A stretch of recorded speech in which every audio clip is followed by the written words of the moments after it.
Well, good morning everyone. Hope you are doing good and having a great week. To all my returning subscribers, thank you for your support. And to all our viewers and those recently subscribed, thank you and welcome to the channel. So I wanted to do an update on a previous video where I shared with you guys an Australian coin album that I picked up from China Jalong, one of my favorite coin store here in Singapore. If you missed that video, I'll leave the link to it right up here. The response to that video has been really awesome. I've gotten quite a lot of views for that video. So to everybody who has supported that, thank you very much for your support. Now in that video, most of the coins that I showed have gone back to Australia, back into circulation. But for this video, I wanted to share a little bit more about this coin here, which I showed in some detail in that previous video. This is an Australian 1966 20-cent coin. And while I highlighted in that video that there was really nothing special about this coin, one of the awesome content creator in our community commented in his comment that there was something that I missed. So for this video, I'm going to talk a little bit more about this coin and share with you the detail about this coin that I missed out. But before we get to this coin, I'd just like to put it out there that I do have a crowdfunding page on Buy Me a Coffee, the link of which you can find in the description text of my YouTube homepage. So go ahead and click on that, go and have a look, and I would appreciate any support that you guys can give, as this channel here is not monetized. Alright, with that all done, let's go ahead and talk a little bit more about this 20-cent piece from 1966 from Australia. Alright, so this particular coin that you see here is the first 20-cent piece to be introduced into circulation when Australia switched over to the decimal currencies in 1966. This design was continued until 1984, and this coin is minted in copper nickel. It has a weight of 11.31 grams, a diameter of 28.52 millimeters, and a thickness of approximately 2 millimeters with a fully beaded edge. Here on the obverse, we have the second portrait of the late Queen Elizabeth II, designed by Arnold Mackin. The portrait is facing to the right, and surrounding the portrait we have the legend Elizabeth II, the country of issue Australia, and the year issue of 1966. This coin is in medal orientation, so when I flip it to the reverse, we can now see the familiar platypus design done by Stuart Devlin. The platypus is swimming in the water, and this design can be seen on all Australian 20-cent coin up until the current date. Just over here, we have the face value of the coin of 20 cents. Now, being the first 20-cent piece to be issued for circulation, huge numbers of these coins were issued. There were two mints involved in 1966.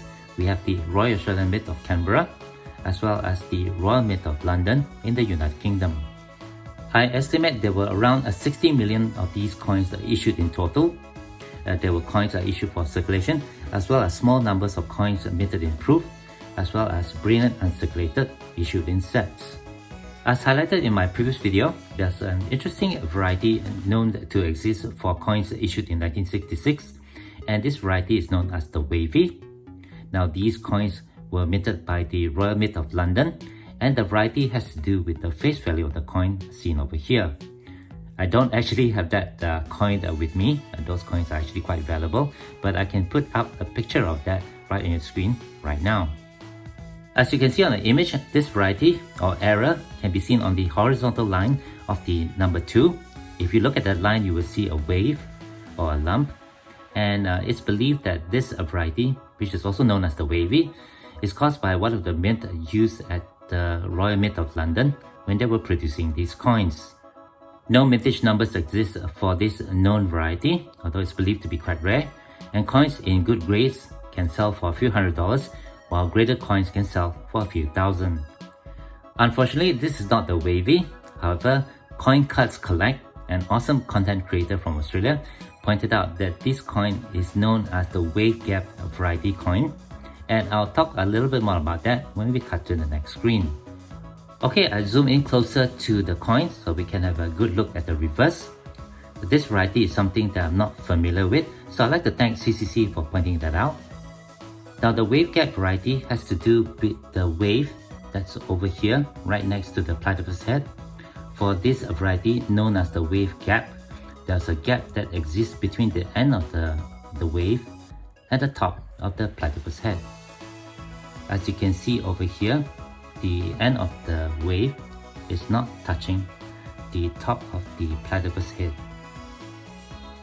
According to Numista, coins with a wave gap were produced at the Royal Australian Mint of Canberra, and just over 28 million of these coins were issued for circulation.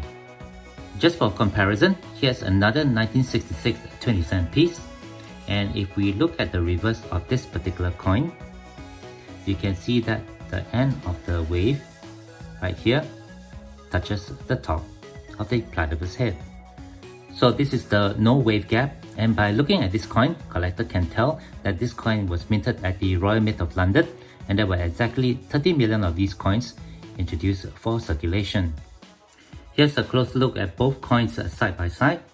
Over here we have the coin from the Royal Mint of London with no gap, while here we have the coin from Royal Australian Mint of Canberra with a gap.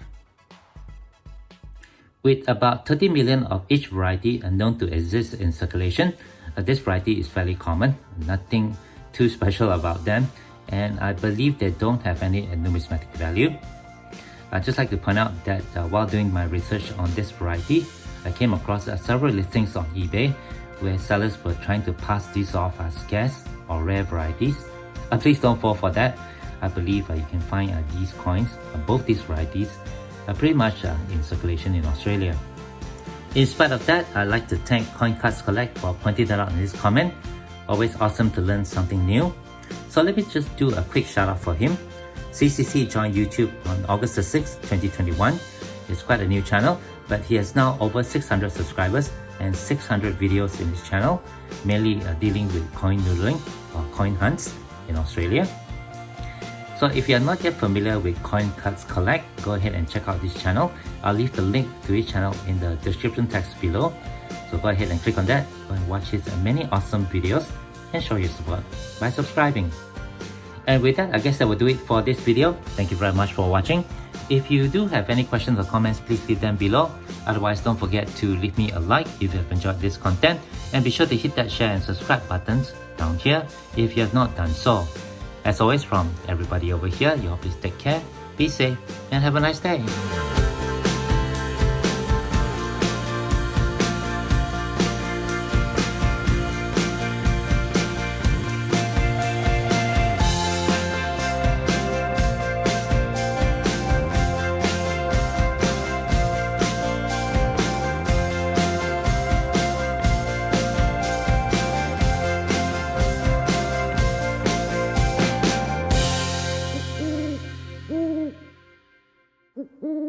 Mm-hmm.